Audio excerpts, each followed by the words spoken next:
Hi everybody, welcome back to Mando Lessons. This is the next lesson in the series that'll get you going from not knowing anything about the mandolin to playing your first chords and scales, tunes and songs. If you haven't watched the other lessons in this series, they're over at mandolessons.com under the basics listing, so check that out. Also check out the Getting Started section of the website. That's got a lot of information that can be really helpful to get you playing mandolin and having a lot of fun.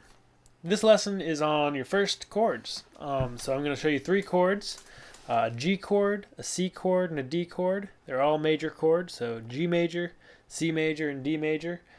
Don't worry about what those letter names mean if they don't sort of sound familiar, because ultimately they'll sound familiar to your ears.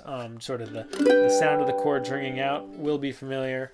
It'll sound good, and it'll make it so you can play a bunch of different songs, because a lot of songs use that same relationship of G, C, and D.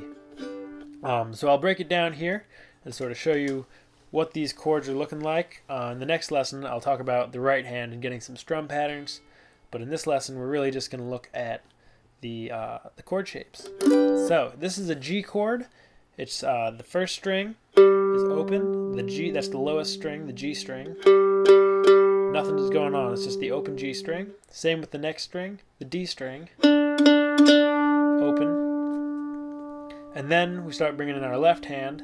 It's going to be the second fret on the A string. So here's the open A string, second fret.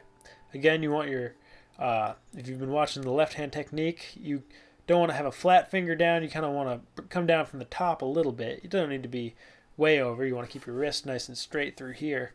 But think about coming down on the top of your fingers, sort of. You can see a little bit where these calluses are, if I can get them in focus. That's about where you want to be pushing down on your strings. So we have got that second fret on the A string. Open G, open D, second fret on the A, and then with your middle finger, third fret on the E string, the highest string. It sounds like that. Very pleasing to the ears. Now, that's only one chord. Now we need a C chord. So that's our G major chord. Now we're going to move over to a C chord, and your fingers are going to stay in that same shape, but they're just going to move. So right now, your fingers are on the highest pitched strings, and now they're going to stay in that shape.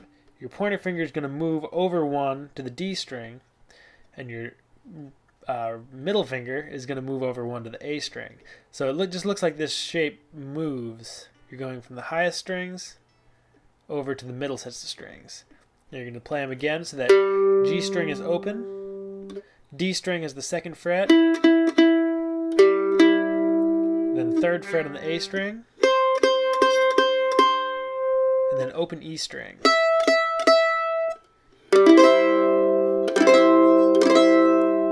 C chord, C major. So just practice going back and forth between those a little bit. You got your G chord, open, open, 2, 3. And then over to your C chord, open, 2, 3, open, open, 2, 3, open. So now back to the G, open, open, 2, 3. Open, 2, 3, open. That's your C chord. Back to G. Back to C. Alright, time for your third and final chord of the lesson. It's a D major chord.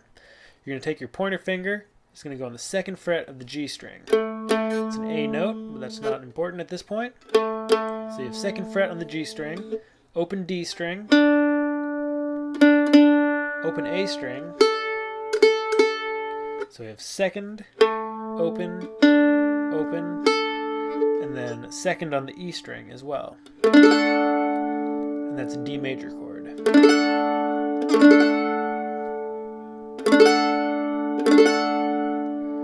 So now we've got all three chords.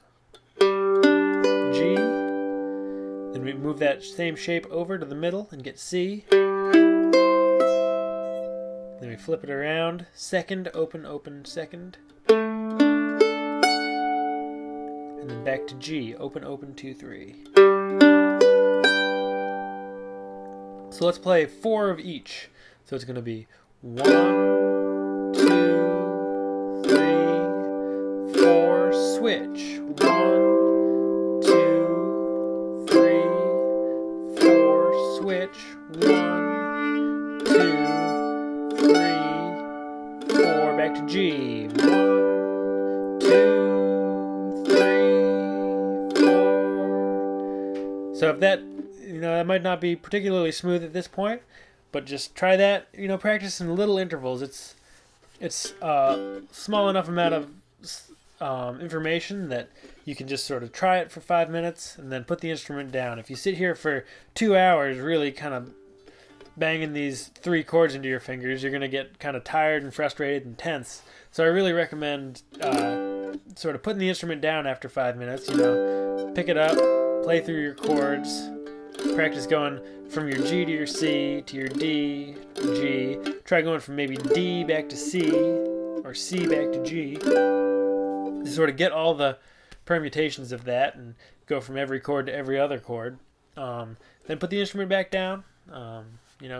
Do something else for a little bit and come back to it. You're sort of asking your body to do a lot right now because you're working on a lot of stuff that's just pretty new to you. So don't ask too much of yourself. Really small chunks is going to be a lot more beneficial than going at this for hours and hours on end.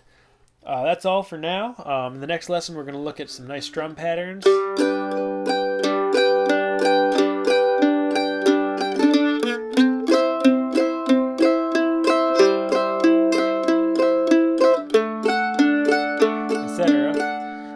And then we'll move on to some songs and scales and tunes.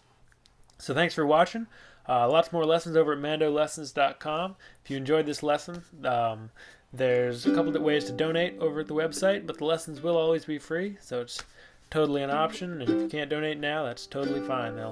They'll be there for these lessons will be here for you anyway, and I appreciate you watching them all the same. So thanks for watching, and hope to see you again soon. Bye bye.